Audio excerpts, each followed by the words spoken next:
We're going to talk about what's been dominating the news over the last number of days, and that is the Kyle Rittenhouse verdict. And it's a tough subject. Anytime I think about it, it just makes me sad and disheartened for where we are as a country. I thought that the verdict was legally appropriate, but a very, very tough and negative message. I feel like we need a trigger warning if we're going to talk about Kyle Rittenhouse, because we've been silent, avoiding Twitter on this. Well, Twitter is the wrong medium, Correct. In my mind. You know what I mean? It's like you put something out and then you have to go deeper into it. So first, let me say that the entire thing just makes me very, very sad. I think that is the appropriate emotion, where this young man, kid, I mean, he was technically a kid at the time, 17, goes to the site of a protest with an automatic weapon, ends up killing 2 people and wounding another, and then is acquitted. And I have a tough set of emotions on it because I think that what we see here is someone who did something that, in my mind, was the opposite of praiseworthy, was immoral, was dangerous. It ended up taking people's lives. But I understand the verdict because, according to the letter of the law, you can see why they can argue that he was acting in self-defense and that the state did not meet its burden of proof. And for the folks around the country who are saying, look, this verdict doesn't send a positive message, I would happen to agree with that. Yep. Like, I think that somehow stamping that this kind of dangerous, careless, reckless kind of behavior that did result in people's deaths is legal, I think is a very, very difficult negative message to be sent out there. But I understand why he was acquitted, because I think that the self-defense rationale was borne out by various pieces of evidence.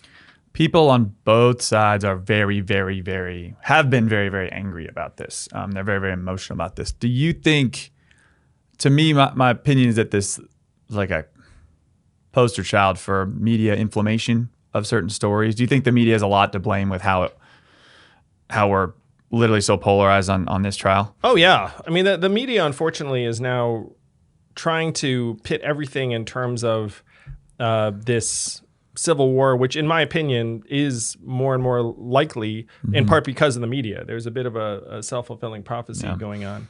And certainly the lionization of Kyle Rittenhouse in certain quarters of the right-leaning or Fox News universe, I completely disagree with. I mean, like, presenting Kyle Rittenhouse as a hero strikes me as very, very irresponsible.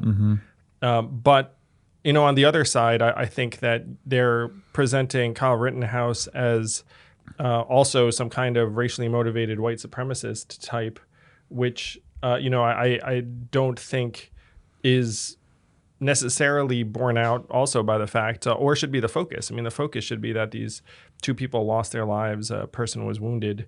And for Kyle Rittenhouse, especially because in this case, when you look at it and say, well, it shows that, a white man can do no wrong in the United States of America. I mean, his victims were white.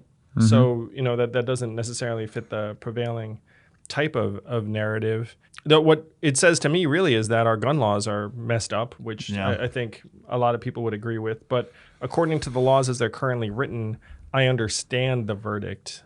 These 4 things can all be true at the same time. And if you live on Twitter, none of them, only one can be true or so.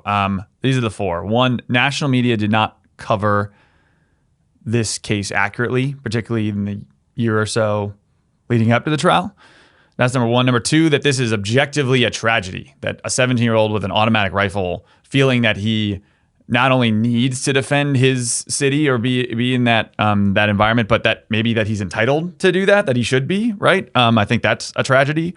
The third one is that the evidence of self-defense was pretty to, I would say, very strong, actually, when you look at the facts of the case. And then Julian Castro tweeted this, and I thought was interesting, is that if Kyle Rittenhouse was black, we're probably having a different conversation, and there's probably a significantly higher chance he's in jail. There's a higher chance that he would have been shot on the scene if he'd been black. There is an issue where he was walking past law enforcement with his hands up. And they were supporting him. Yeah. They were encouraging him. So those things are real. But no, I don't think that it's appropriate to want a verdict to be in keeping with like a particular message. I mean, it is a person, it's a court of law. If the person's to be acquitted on the basis of the law, I mean, you have to accept that, in my view.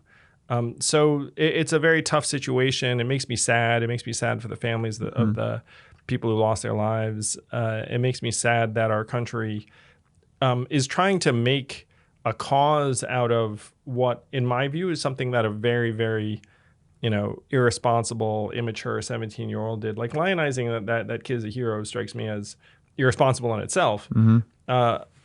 No, one of the struggles that I have very often is that you see something happen, particularly in this age of social media, and then you magnify it. And you can look at this incident and say, oh, there's like a race war or civil war. And that's a narrative that the media does love and love to fuel.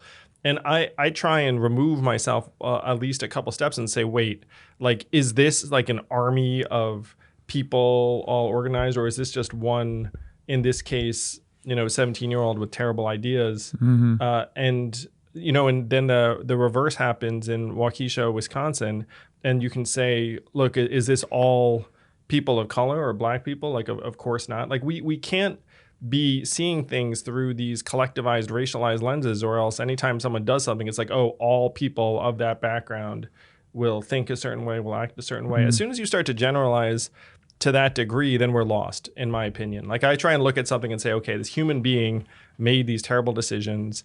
And our systems do have issues for sure. And I think there's a way that we can make progress on them without succumbing to some of like the baser narratives. But this thing just has made me very sad. And I do very, very much dislike the message that somehow it's appropriate to take the law into your own hands, leave the house with a weapon. Right. Like those things are very negative in my view. I was talking to Carly about this, and she said there's like the macro argument and the micro argument. So on this macro on a justice level, and the macro justice level, there's a lot of people on the left. There's like, well, white people have been in power for a long time and they deserve this. And on a macro, maybe that is, if you're trying to balance a scale, maybe that's a true statement. But on the micro level, if you look at Kyle as a human in the actual cases, in that, if I was watching from the outside, I was looking like, I thought we all were under the impression that he was from outside of Wisconsin, brought his AK-47 that he got illegally, and was shooting down, mowing down Black Lives Matter protesters, and that he's a white supremacist.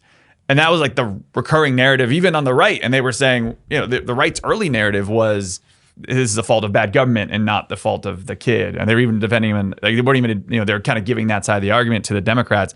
But when you look at the facts, is that he was actually from Kenosha. Like, he lived there, his dad lived there, he had a job there. The gun was legal in the state of Wisconsin. And the people he shot were not Black Lives Matter protesters. They were actually convicted criminals who were white.